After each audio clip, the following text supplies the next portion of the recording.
اور اماں میری، مجھے نہیں یاد کہ مجھے اپنے بچپن میں کوئی صبح ایسی یاد ہو جو ان کی تہجد کی نماز کے بغیر ہوتی ہو.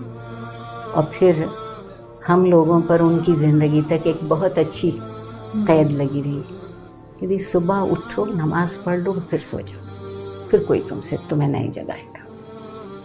لیکن اگر تم لوگ صبح کی نماز نہیں پڑھتے تو پھر ناشتے کی میز پہ مت آنا، کسی کے ساتھ نہیں کھاؤ گے. اور ان کا خیال یہ تھا کہ عاجزی سیکھنا چاہیے، اور خدا جو کچھ دیتا ہے اس کا تم پر کوئی حق نہیں ہے، وہ صرف نعمتیں ہیں، اور نعمتوں میں صرف شکر گزار رہتے ہیں. میں ان کی بڑی ممنون رہوں گی، جب تک زندہ ہوں ممنون رہوں گی. انہوں نے مجھے یہ سکھایا کہ شکایت نہیں کرتے، شکوہ نہیں کرتے. زندگی جو کچھ دیتی ہے اس کو شکر گزاری سے قبول کرتے.